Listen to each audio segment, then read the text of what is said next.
जैसा कि last episode में हमने देखा कि ग्रैंड मास्टर तैंग शैंग और बाकी सबका एडमिशन दाओ इम्पीरियल स्कूल में कराना चाहते हैं और अब सभी बच्चे डीन और मिस्टर जाओ के साथ वहां आने लगते हैं। और स्कूल पहुंचने पर वो स्कूल की सुंदरता को देखकर बहुत शॉक होते हैं क्योंकि वो स्कूल बहुत ज्यादा बड़ा था।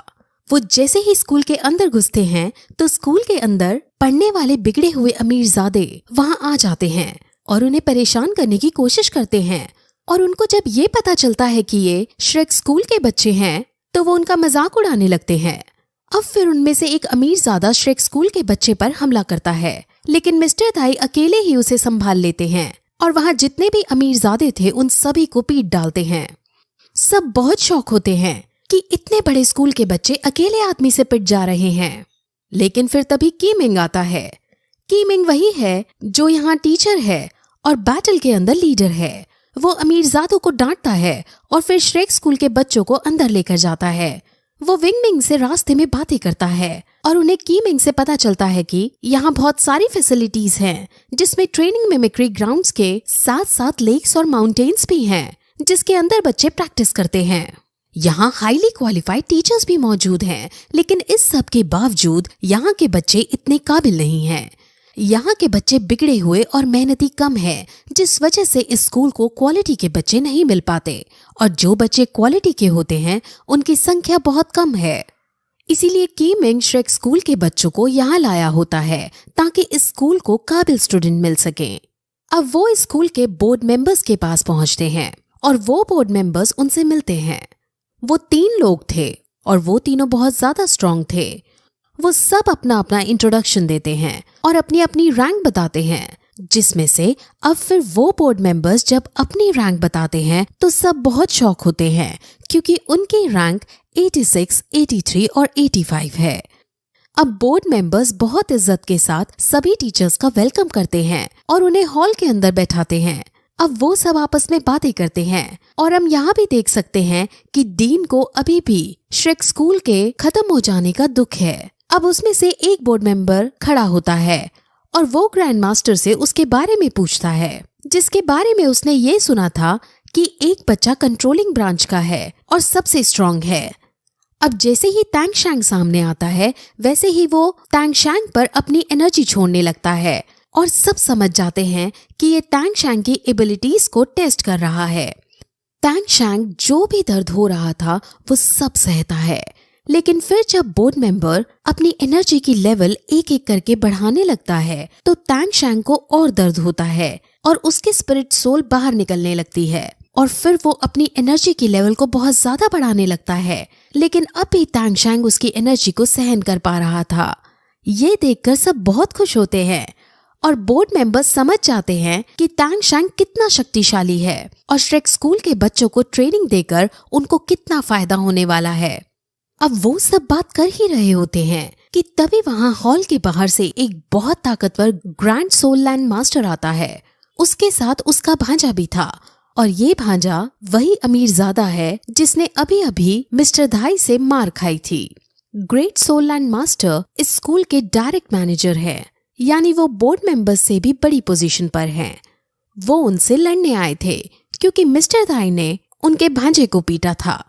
वो अपने साथ एक शक्तिशाली योद्धा को लाए थे और वो शक्तिशाली योद्धा पॉइजनस मास्टर है और उसकी रैंक 90 से भी ज्यादा है। मिस्टर दाई अब उन पर फिर से अटैक करने की कोशिश करता है, लेकिन पॉइजन मास्टर का पॉइजन दूर से ही उस पर असर करने लगता है और वो उनके पास भी नहीं पहुंच पाता। अब ग्रैंड मास्टर और बाकी सब भी बात की गंभीरता को समझ जाते हैं। वहां खड़े सारे लोग भी मिलकर अगर इस पॉइजनस मास्टर पर अटैक करें तो भी वो इसके पॉइजन से नहीं बच सकते हैं। डायरेक्ट मैनेजर श्रेक स्कूल का बहुत मजाक उड़ाता है और डीन उससे लड़ने आगे जाने लगता है, लेकिन ग्रैंड मास्टर उसे रोकता है और कहता है कि हमें बेशक अपनी जान की परवाह नहीं है और हम सर झुकाने से ज्यादा सर काटने में यकीन रखते हैं, लेकिन अभी हमें इन बच्चों के बारे में सोचना होगा क्योंकि अगर हमें कुछ हो गया तो ये बच्चे भी मारे जाएंगे। अब डायरेक्ट मैनेजर उनकी बुरी बेइज्जती करके उन्हें यहाँ से जाने को कहता है और ये कीमिंग और बोर्ड मेंबर्स दोनों को अच्छा नहीं लगता, लेकिन अब वो कर भी क्या सकते थे, इसलिए वो वहाँ से जाने लगते हैं। कीमिंग भी अब ये सब देखकर गुस्से में यहाँ से रिजाइन कर देता है और वो भी इनके साथ चल पड़ता है।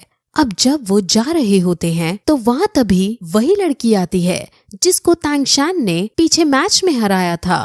वो लड़की जब तांगशान को देखती है तो समझ जाती है कि यहाँ क्या हुआ है और वो पॉइजन मास्टर को तांगशान के बारे में सब बता देती है। पॉइजन मास्टर उसके दादाजी हैं। वहीं श्रेक स्कूल के सारे बच्चे अब वापस जाने लगते हैं, लेकिन उन्हें समझ नहीं आता कि अब वो कहाँ जाएं, क्योंकि वापस श्रेक स्कूल के अंदर भी नहीं जा सकते थे क्योंकि अब उनके पास फंडिंग नहीं बची थी। डिंग रोंग रोंग अपने परिवार में सबको ले जाने के लिए भी कहती है, लेकिन डीन किसी के अंदर रहकर नहीं जीना चाहता था, इसलिए सब दुखी हो रहे थे और सब आज रात के लिए इसी शहर में रुकने का डिसाइड करते हैं। लेकिन तभी वो इस शहर में एक स्कूल देखते हैं और कीमिंग ये बताता है कि वो इस स्कूल के प्रिंसिपल को जानता है और हम यहाँ टीचर बन सकते हैं और ये बच्चे यहाँ पढ़ सकते हैं। अब सब एग्री हो जाते हैं और उस स्कूल के प्रिंसिपल के पास जाने लगते हैं। अब सभी टीचर इस स्कूल के मैनेजर के पास जाकर अपनी अपनी लेवल बताते हैं और क्योंकि उन सभी टीचर्स की लेवल 60 से ऊपर थी, इसलिए मैनेजर बहुत खुश होता है और कहता है कि आप सभी यहाँ जरूर टीचर बन सकते हो, लेकिन एक बार आप प्रिंसिपल से जाकर मिलो। अब सब प्रिंसिपल से मिलने जाने लगते हैं और जब वो वहाँ पहुँचते हैं तो उन्हें पता चलता है कि प्रिंसिपल एक लेडी है और इस लेडी को देखकर ना जाने क्यों ग्रैंड मास्टर अपनी नजरें चुराने लगते हैं। और यहाँ से हमें पता चलता है कि इस लेडी और ग्रैंड मास्टर का पहले कोई रिलेशनशिप था, लेकिन दोनों किसी बात की वजह से अलग हो गए। अब ग्रैंड मास्टर इस लेडी से नजरें नहीं मिलाते, लेकिन लेडी ग्रैंड मास्टर को क्योंकि 20 साल बाद देख रही थी, इसलिए वो उसे देखकर बहुत खुश होती है। लेकिन जब ग्रैंड मास्टर उससे बात नहीं करता तो डीन सिचुएशन को हैंडल करते हुए उससे बात करने लगता है। डीन भी उस लेडी को जानता है। असल में 20 साल पहले इन तीनों लोगों का एक शक्तिशाली ग्रुप था और ये बहुत बड़े बड़े काम आसानी से मिलकर कर दिया करते थे। अब डीन उससे यहाँ टीचर बनने का पूछते हैं, जिस पर लेडी मान जाती है और कहती है कि जब से हम बिछड़े हैं तब से मैं अच्छे से नहीं जी पा रही हूँ। अब इस स्कूल का नाम तुम्हारे ऊपर ही होगा और आज से डीन यहाँ के प्रिंसिपल हैं और आज से इस स्कूल का नाम बदलकर श्रेक स्कूल रख दिया जाएगा। अब इस उदार दिली को देखकर सब बहुत खुश होते हैं और डीन भी बहुत खुश होता है क्योंकि उसका श्रेक स्कूल फिर से चलने वाला था और उसे अब केवल 7 नहीं बल्कि बहुत सारे बच्चे पढ़ाने के लिए मिलने वाले थे। अब इतना सब सुनकर भी ग्रैंड मास्टर दुखी ही था और उदास चुपचाप देवदास बनकर बैठा हुआ था। अब फिर सबके लिए मेगा डिनर अरेंज किया जाता है और सभी बच्चे खाना खाने लगते हैं, लेकिन ग्रैंड मास्टर जो दुखी हो रहे थे वो तांगशांग को अपने पास बुलाकर अपना दुख शेयर करने लगते हैं, क्योंकि दुख बांटने से कम हो जाता है। वो तांगशांग को अपनी स्टोरी बताते हैं कि कई सालों पहले वो जब छोटे थे तो उसकी स्पिरिट सोल म्यूटेट हो गई थी, जिस वजह से वो और ज्यादा कल्टीवेट नहीं कर सकता था और इसलिए उसने थियोरेटिकल नॉलेज लेने का डिसाइड किया और वो अपने घर को छोड़कर हमेशा के लिए दूसरे शहर में आ गए। वहाँ उसने कई सारी विद्या प्राप्त की, लेकिन एक दिन उसको कुछ शक्तिशाली बच्चे मिलकर पीटने लगे और तभी वहाँ एक बहुत ज्यादा स्ट्रॉन्ग बच्चा आया और उसने मुझे बचाया और वो स्ट्रॉन्ग बच्चा डीन फ्रेंडर ही है। जब से ग्रैंड मास्टर और डीन की अच्छी दोस्ती हो गई और डीन अपनी ताकत के दम पर और ग्रैंड मास्टर अपनी नॉलेज के दम पर अपना नाम बनाने लगे। और फिर उन्हें एक दिन एक लड़की दिखी जो बहुत ज्यादा स्ट्रॉन्ग थी और बहुत सुंदर थी। हम दोनों का ही दिल उस लड़की पर आ गया था और हम दोनों ही उससे प्यार करने लगे और फिर हमारी एक टीम बन गई और हम मिलकर गोल्डन आयरन रिंग के नाम से जाने लगे। लेकिन एक दिन डीन ने उसे जाकर प्रपोज कर दिया। लड़की डीन को नहीं बल्कि मुझे पसंद करती थी और जब उसने ये बात डीन को कहा तो उसे बहुत बुरा लगा, लेकिन क्योंकि हम सब अच्छे दोस्त थे इसलिए डीन ने इस बात का गम खोल कर पी लिया और मेरी शादी फिर उसने खुद अपने हाथों से करवा दी और उसे भाभी कहकर पुकारने लगा। लेकिन शादी के तुरंत बाद वहाँ उस लेडी के घर वाले आए और वो उसे जबरदस्ती ले जाने लगे। डीन जब तक एक यंग बच्चा ही था और उसने जब रोकने की कोशिश करी तो उसके घर वालों के सामने उसकी ना चली। असल में अब ग्रैंड मास्टर को शादी के बाद ये पता चला था कि लड़की और कोई नहीं बल्कि ग्रैंड मास्टर की ही एक कजन है और ये सुनकर उसके होश उड़ गए। वो बिना कुछ कहे वहाँ से चला गया और वो लड़की हालांकि ग्रैंड मास्टर के साथ भाग जाना चाहती थी, लेकिन ग्रैंड मास्टर को समझ नहीं आ रहा था कि वो क्या करे, इसलिए वो हमेशा के लिए उससे कनेक्ट तोड़ देता है। ग्रैंड मास्टर बहुत ज्यादा दुखी हो जाता है और वो सुसाइड करने की भी कोशिश करता है, लेकिन उसका अच्छा दोस्त डीन उसे रोक लेता है और उसे आगे बढ़ने की सलाह देता है। इस सब के बाद लड़की ने अपने परिवार से कनेक्शन कट कर लिए थे और वो हमेशा ग्रैंड मास्टर को ही ढूंढती रही थी, लेकिन ग्रैंड मास्टर उससे बचते बचाते कभी उसकी नजरों के सामने नहीं आया। और अब 20 साल बाद ग्रैंड मास्टर की लड़की से मुलाकात हो रही है और ग्रैंड मास्टर इसलिए उस लड़की से नजरें नहीं मिला पा रहे। तैंग शैंग उन्हें सलाह देता है कि उन्हें उससे बात करनी चाहिए, क्योंकि अगर वो ऐसे ही नजरें चुराते रहे तो इससे दोनों को दुख पहुंचेगा। अब हम लेडी को देखते हैं जो उनके पीछे खड़ी थी और वो उनकी सब बातें सुन रही थी और अब वो रोने लगती है और वो ग्रैंड मास्टर से कहती है कि अब तुम मुझे मिले हो और मैं तुम्हें कभी अपने से दूर जाने नहीं दूंगी। और ये सीन बहुत ज्यादा इमोशनल हो जाता है और दोनों गले मिलते हैं। अब तैंग शैंग फिर उनको अकेला छोड़कर बाहर जाने लगता है, लेकिन तभी उस पर वो पॉइजन मास्टर अटैक कर देता है और उसे अपने एरिया में ले आता है, क्योंकि उसने उसकी पोती को मारने की कोशिश की थी। इसलिए वो तैंग शैंग को जान से मारने की कोशिश करता है, लेकिन तैंग शैंग उसे कहता है कि तुम मुझे तो मार दोगे, लेकिन तुम भी ज्यादा दिन के मेहमान नहीं हो, क्योंकि तुम जो दूसरों पर पॉइजन छोड़ते हो वो तुम्हारे शरीर के अंदर भी घुसता है। वो उसे ये भी बताता है कि बारिश के दिन ये पॉइजन सबसे ज्यादा अफेक्ट करता है और बॉडी पेन होता है। अब ये सब सच था, लेकिन फिर भी वो तैंग शैंग को मारना चाहता था और उस पर हमला करने लगता है।